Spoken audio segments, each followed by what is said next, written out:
अभी जो है एक्सरसाइज 12.2 का क्वेश्चन संख्या 11 आप लोगों को हम समझाने जा रहे हैं। इस क्वेश्चन में है किसी कार के दो वाइपर परस्पर कभी आच्छादित नहीं होते। यहाँ वाइपर जो दिया है उसका मतलब क्या है?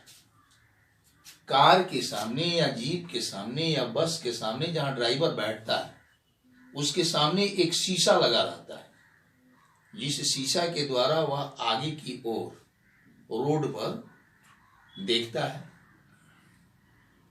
तो उस शीशा के दोनों किनारे कोने पर आप ध्यान दिए होंगे कभी कभी पानी को साफ करने वाला लगा रहता है। जो पानी को साफ करने वाला उस शीशे पर लगा रहता है कोने पर, उसी को वाइपर कहा जाता है।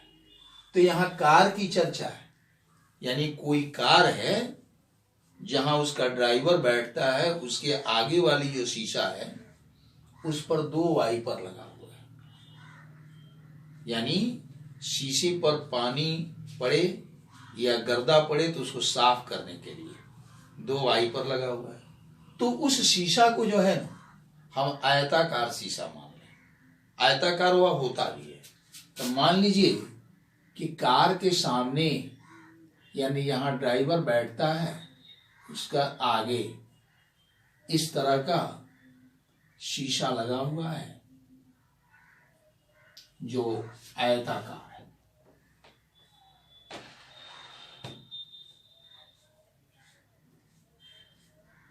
मान लीजिए ऐसा शीशा लगा हुआ है जो आयताकार है, और इस आयताकार के शीशे के इस सिरे पर और एक इस सिरे पर वाइपर लगा हुआ है, जिससे इस पर के पानी को साफ किया जाता है।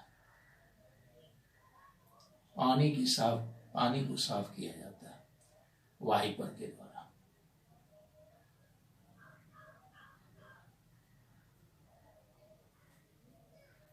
मान लीजिए कि एक वाइपर यह है और दूसरा वाइपर इस कोने पर लगा हुआ है।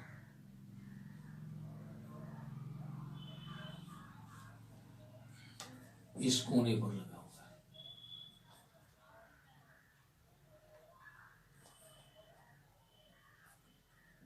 इस तरह से लगा हुआ है दोनों वाइपर। ये दोनों वाइपर जो है कितने भाग को साफ कर पाएगा? मान लीजिए कि यह वाइपर जो है इस भाग को साफ कर पाता है और दूसरा वाइपर जो है जो भाग बच रहा है उसको साफ कर रहा है। ऐसे स्थिति में ये दोनों वाइपर एक दूसरे पर आच्छादित नहीं हो रहे, यानी यह वाइपर इस वाइपर के भाग में सफाई नहीं कर रहा है और यह वाइपर इस वाइपर के भाग में सफाई नहीं कर रहा। ये दोनों अपने अपने क्षेत्र में सफाई कर रहा है। अब हम देखेंगे ये वाइपर से जितना भाग सफाई होता है यहाँ पर, वह एक त्रिज्या खंड बना रहा है जो वृत्त की 1/4 के बराबर होगा। और उसी तरह से इधर एक वाइपर जो है सफाई कर रहा है एक त्रिज्या खंड के बराबर। लेकिन क्वेश्चन दिया हुआ है कि 115 डिग्री के कोण पर, 115 डिग्री के कोण पर, तो यहां हम लोगों को कोण जो है 115 डिग्री का बनाना पड़ेगा। मान लीजिए कि इस तरह का शीशा है, जो हम आयताकार माने हैं वह आयताकार नहीं बनना पड़ेगा। मान लीजिए समलंब के आकार का है। अब यहां देखिए ये शीशा जो है समलंब के आकार का मान लेंगे, क्योंकि क्वेश्चन में दिया है प्रत्येक वाइपर की पत्ती की लंबाई 25 सेंटीमीटर है और 115 डिग्री के कोण तक घूमकर सफाई कर सकता है। इसलिए हम आयताकार ना मान करके इसको हम समलंब के आकार का मानेंगे। इसकी यह भुजा और यह भुजा मान लीजिए समानांतर है और ये दोनों भुजा समानांतर नहीं है। इस तरह के समलंब के आकार का कार के आगे ड्राइवर के सामने शीशा है और इसके दोनों शीर्ष बिंदु पर वाइपर लगा हुआ है। इस वाइपर की लंबाई कितनी है? तो 25 सेंटीमीटर है। 25 सेंटीमीटर, ये भी 25 सेंटीमीटर। और कोण कितना है? तो 115 डिग्री, यानी 115 डिग्री के त्रिज्या खंड पर यह सफाई कर रहा है। दूसरा वाइपर भी 115 डिग्री के त्रिज्या खंड पर सफाई कर रहा है। तो ऐसे स्थिति में बताना है कि पत्तियों की प्रत्येक बुहार के साथ जितना क्षेत्रफल साफ हो जाता है वह क्षेत्रफल ज्ञात कीजिए। यानी यह जो पत्ती है, यह जो है वाइपर कितने क्षेत्रफल पर साफ करता है यह हमें ज्ञात करना है। जितना क्षेत्रफल पर यह साफ करेगा उतना ही वाइपर, उतना ही दूसरे क्षेत्र पर यह वाइपर जो है साफ करेगा, यानी प्रत्येक का क्षेत्रफल बराबर हो गया। तो चलिए इसके लिए हम क्या करेंगे, तो लिखेंगे प्रत्येक वाइपर द्वारा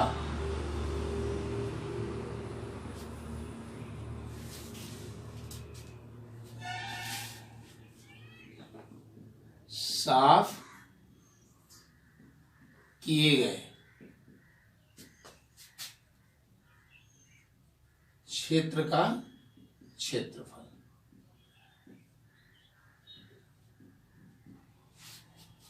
यानी प्रत्येक त्रिज्या खंड का क्षेत्रफल, प्रत्येक त्रिज्या खंड का क्षेत्रफल। अब देखिए यह एक त्रिज्या खंड बना रहा है, तो इस त्रिज्या खंड का कोण हो जाएगा 115 और त्रिज्या की लंबाई हो जाएगा 25। तो त्रिज्या खंड के क्षेत्रफल के लिए सूत्र क्या होता है? थीटा बटा 360 गुने पाई आर स्क्वायर। अब थीटा के बदले हम क्या लिखेंगे? तो वही जो त्रिज्या खंड का कोण है 115 डिग्री बट्टा 360 डिग्री गुने 22/7 और आर के बदले क्या लिखेंगे? तो वही त्रिज्या 25 स्क्वायर। अब देखिए यह कितना का होगा? 115 डिग्री बट्टा 360 डिग्री गुने 22/7 गुने 25 गुने 25।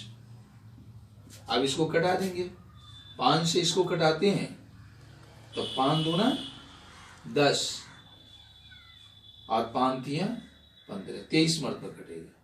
ये हो जाएगा 5 सते 35, 5 दूना 10, 72 हो जाएगा। अब देखिए तो ये 2 से कट जाएगा 11 मर्त में, आज 2 से कटेगा 26 मर्त में। अब तो कटने वाला नहीं है।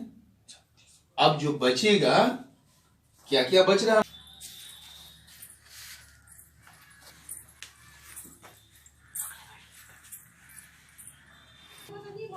देखो क्वेश्चन संख्या 12, जहाजों को समुद्र में जल स्तर के नीचे स्थित चट्टानों की चेतावनी देने के लिए एक लाइट हाउस 80 डिग्री कोण वाले एक त्रिज्या खंड में 16.5 किलोमीटर की दूरी तक लाल रंग का प्रकाश फैलाता है। समुद्र के उस भाग का क्षेत्रफल ज्ञात कीजिए जिसमें जहाज को चेतावनी दी जा सके। यानी समुद्र में जो समुद्री जहाज चलाया जाता है तो उसमें एक लाइट हाउस बना रहता है और उस लाइट हाउस के द्वारा लाल रंग के प्रकाश को समुद्र जल स्तर के भीतर भेजा जाता है, यह जानने के लिए कि समुद्र में कितनी गहराई पर जो है चट्टान स्थित है और इससे जहाज को सुरक्षा मिलती है। उस चट्टान से बचने के लिए जहाज को चेतावनी दी जाती है। तो चलिए हम सबसे पहले क्या करेंगे कि एक जहाज की कल्पना करेंगे। मान लीजिए कि यही समुद्र का जल है, जिसके ऊपरी सतह पर एक जहाज तैर रहा है।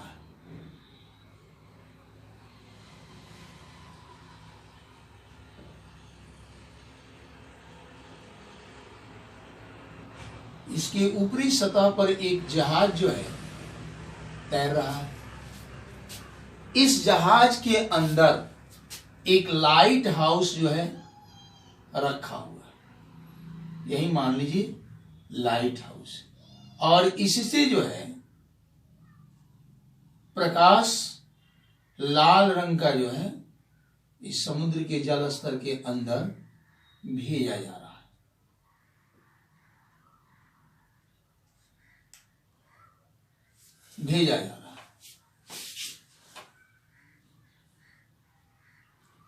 इस तरह से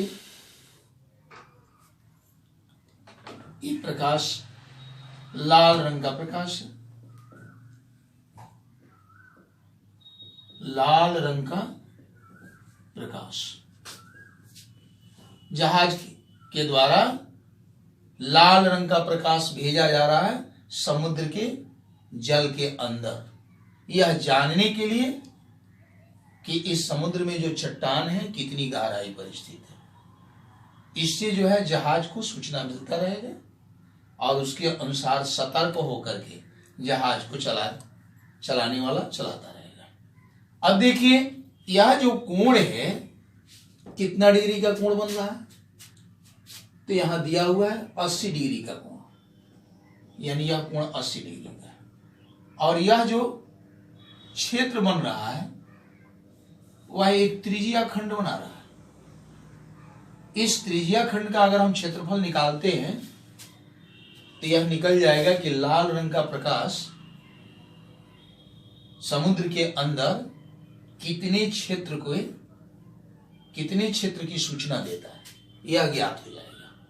तो चलिए इस लाल रंग के प्रकाश कितने क्षेत्रफल पर फैलता है इसे निकालने के लिए हम त्रिज्या खंड का जो क्षेत्रफल का सूत्र है वही लगाएंगे और उस सूत्र पर जो है इसको हम बनाएंगे तो यह क्वेश्चन बन जाएगा।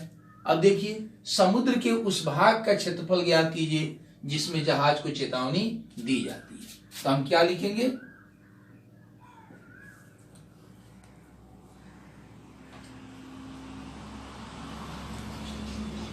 जहाज को चेतावनी दी जाने वाली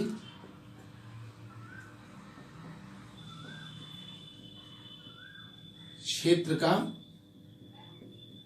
क्षेत्रफल कितना का हो जाएगा, लाल रंग के जो प्रकाश है उसके द्वारा बना त्रिज्या खंड का क्षेत्रफल, लाल रंग के प्रकाश द्वारा बने त्रिज्या खंड का क्षेत्रफल। अब यह कैसे निकलेगा, तो त्रिज्या खंड का जो कोण है उसको हम थीटा के बदले लिखेंगे और 360 डिग्री नीचे लिख देंगे। अगुणे पाई आर स्क्वायर होता है, तो पाई का मान 22/7 न लिख करके यहाँ 3.14 लिखा हुआ है तो 3.14 लिख देंगे। और आर की जगह पर यहाँ जो त्रिज्या दी गई है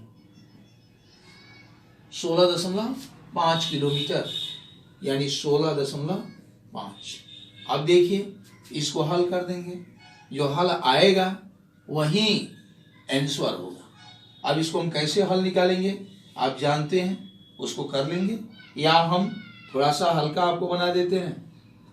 80 डिग्री बट्टा 360 डिग्री। यहाँ दशमलव हटाने के लिए 314 बट्टा 10 लिख देंगे, और यहाँ दशमलव हटाने के लिए 165 बट्टा 10 लिख देंगे, या 100 हो जाएगा, क्योंकि दशमलव के बाद 2 अंक है।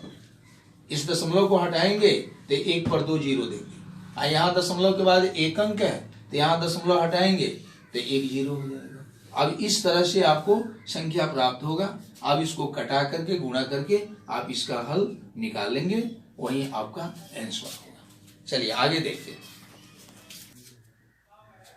देखो क्वेश्चन संख्या 13 है, इसे हम देखेंगे। एक गोल मेज पोश पर 6 समान डिजाइन बने हुए जैसा कि आकृति में दर्शाया गया। यदि मेज पोश की त्रिज्या 28 सेंटीमीटर है तो 0.25 रुपया प्रति वर्ग सेंटीमीटर की दर से इन डिजाइनों को बनाने की लागत ज्ञात करना है। तो सबसे पहले जो आकृति दी गई है क्वेश्चन में, उसे हम बना रहे हैं, उसको ध्यान आप लोग देंगे।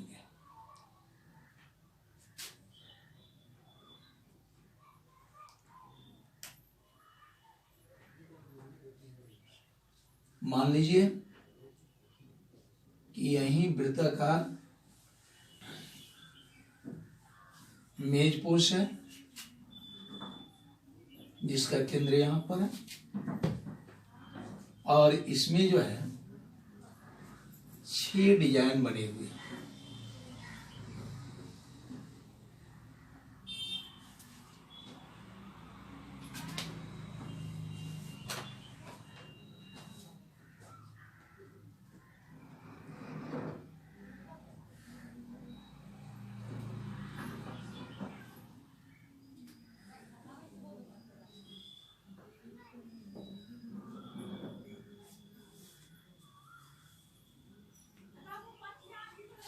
यही 6 जो है डिजाइन है इस वृत्ताकार मेज पोश के अंदर। इन 6 डिजाइनों का क्षेत्रफल हमें निकालना है। ये 6 डिजाइन जो बने हुए हैं जीवा के द्वारा बने। यह जीवा, यहां जो जीवा दिया गया है, ये सभी जीवा जो है 6 जीवा जो दिया गया है समान जीवा है, इसलिए इन 6 जीवा के द्वारा जो वृत्तखंड बनेगा वह भी समान है। अगर एक डिजाइन का हम क्षेत्रफल निकाल करके अगर 6 से गुणा कर देते हैं तो 6 डिजाइन का क्षेत्रफल निकल जाएगा। इसे हम करने के लिए इसको हम केंद्र मान लेंगे, और एक तो जो जीवा दिया गया है उसको हम ए बी मान लेंगे, और केंद्र से ए को भी मिलाएंगे और केंद्र से हम बी को मिलाएंगे। इस तरह से ए ओ बी एक त्रिज्या खंड होगा, और इस त्रिज्या खंड में से ओ ए बी का क्षेत्रफल अगर हम घटा लेते हैं तो जो वृत्त खंड होगा उसका क्षेत्रफल निकल जाएगा, और इस वृत्त खंड का क्षेत्रफल निकलेगा तो एक डिजाइन का क्षेत्रफल निकल जाएगा, और इसमें हम 6 से गुणा कर देंगे तो 6 जो डिजाइन है उन टोटल का क्षेत्रफल ज्ञात हो जाएगा। तो सबसे पहले हम क्या करेंगे, एक डिजाइन का क्षेत्रफल निकालेंगे, और इसकी क्षेत्रफल निकालने के लिए हमें क्या क्या चाहिए, तो त्रिज्या की लंबाई चाहिए और त्रिज्या खंड का कोण चाहिए। तो ये त्रिज्या खंड का कोण होगा और ये त्रिज्या की लंबाई होगा। अब जरा इस क्वेश्चन में हम आएंगे, त्रिज्या है 28 सेंटीमीटर, इसलिए OA हो जाएगा 28 सेंटीमीटर, उसी तरह से OB भी हो जाएगा 28 सेंटीमीटर। अब जरा सोचिए कोण कितना का होगा, त्रिज्या खंड द्वारा बना कोण, यानी एक डिजाइन के द्वारा केंद्र पर बना कोण। तो इस तरह से अगर 6 तो डिजाइन है तो 6 डिजाइन के द्वारा जो है केंद्र पर कोण बनेंगे, यानी 6 कोण बनेंगे केंद्र पर, और केंद्र के चारों तरफ जो टोटल कोण है वह 360 डिग्री का बनता है। उस 360 डिग्री में अगर हम 6 से भाग कर दें तो एक जो है डिजाइन के द्वारा केंद्र पर कितना कोण बन रहा है वह हमें ज्ञात हो जाएगा। तो चलिए सबसे पहले लिखेंगे एक डिजाइन द्वारा केंद्र पर बना कोण। एक डिजाइन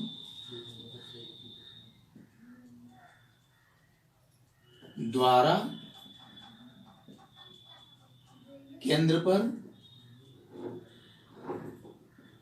बना कोण कैसे निकालेंगे?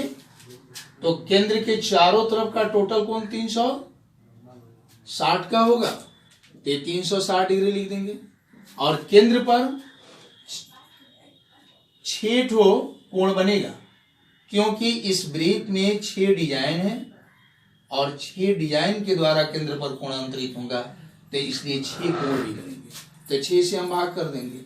अब इसको कटाएंगे तो 60 डिग्री हो जाएगा, यानी एक डिजाइन के द्वारा केंद्र पर बना कोण 60 डिग्री हो। अब जो है 6 डिजाइनों का क्षेत्रफल हमें निकालना है, तो लिखेंगे 6 डिजाइनों का क्षेत्रफल।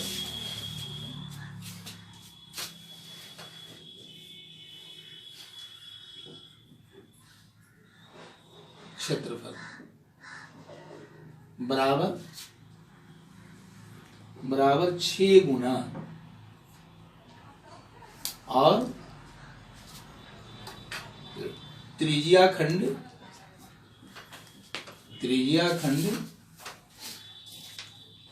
OAB का क्षेत्रफल माइनस त्रिज्या खंड OAB ये टोटल हो जाएगा, और इसमें से इसके क्षेत्रफल को हम घटा देंगे, यानी त्रिभुज OAB का क्षेत्रफल। अब देखिए ये 6 ज्यों का त्यों रहेगा, ये बड़ा कोष्ठ रहेगा। त्रिज्या खंड का क्षेत्रफल निकालने के लिए सूत्र थीटा बटा 360 गुने पाई r स्क्वायर, तो थीटा के बदले हम 60 डिग्री लिखेंगे, अब बट्टा 360 डिग्री हो जाएगा। पाई r स्क्वायर यानी 22/7, और r की जगह पर हम क्या लिखेंगे? तो ये जो त्रिज्या है 28, यानी 28 गुने 28 कर देंगे, माइनस त्रिभुज OAB का क्षेत्रफल। ये त्रिभुज OAB कैसा त्रिभुज होगा? तो यह समबाहु त्रिभुज होगा, क्योंकि शीर्ष पर कोण 60 डिग्री का है और ये दोनों त्रिज्या बराबर है, तो इन त्रिज्या के द्वारा कोण जो बनेगा ये दोनों कोण भी बराबर होगा, क्योंकि इन दोनों भुजा बराबर है त्रिभुज का, इसलिए इनके सामने के कोण भी बराबर होंगे, इसलिए यह कोण इस कोण के बराबर होगा। तो कोई भी त्रिभुज का तीनों कोण का जो 180 का होता है, तो 180 में से यह कोण 60 डिग्री का हो गया, तो बचा 120 डिग्री, और 120 डिग्री में ये दोनों कोण हो गए ना, तो जब ये दोनों कोण बराबर है तो इसका प्रत्येक कोण 60-60 डिग्री का हो जाएगा। इस तरह से इस त्रिभुज के तीनों कोण 60-60 डिग्री का हो जाएगा, यानी तीनों कोण बराबर होगा। तो जब तीनों कोण बराबर होगा तो इसकी तीनों भुजा भी बराबर होगा, और यह एक समबाहु त्रिभुज बनाएगा। और समबाहु त्रिभुज के क्षेत्रफल निकालने के लिए सूत्र होता है √3/4 गुने भुजा स्क्वायर। तो भुजा में क्या आएगा? ये 28 गुने 28, 28 गुने 28। अब देखिए तो ये 6 जो है उसको हम ज्यों कहते हो लिख देंगे, और 28 गुने 28 इसमें भी, 28 गुने 28 इसमें भी है, इन दोनों को हम कॉमन ले लेंगे।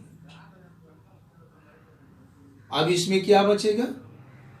60/360 और 22/7 ज्यों कहते हैं लिख देंगे।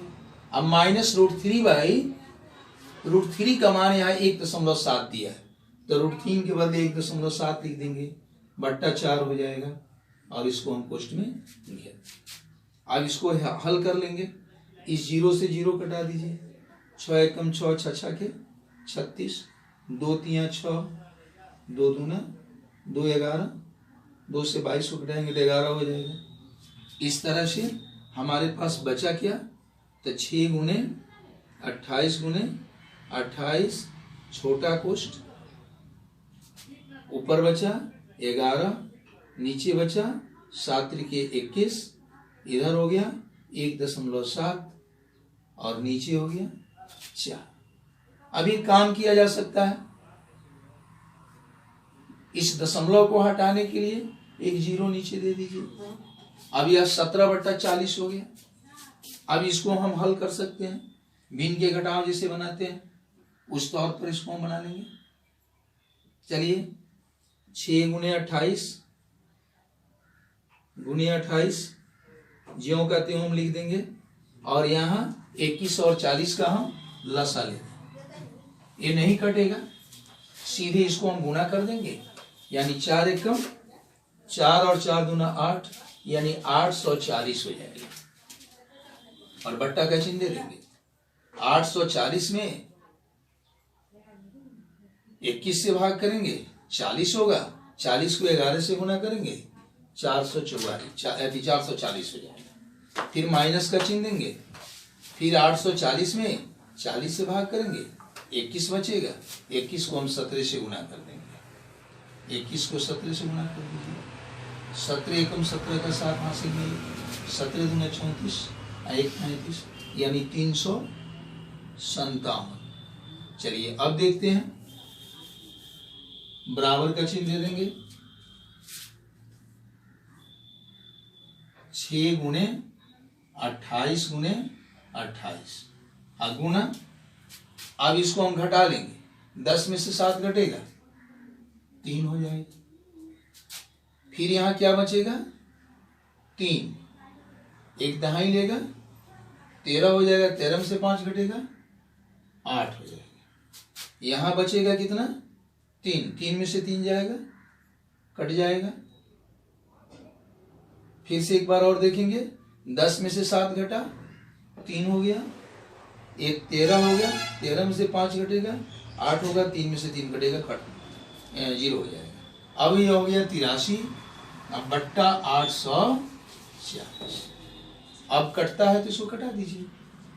6 एकम 6, 6 चौके 24 और 0 हो जाएगा।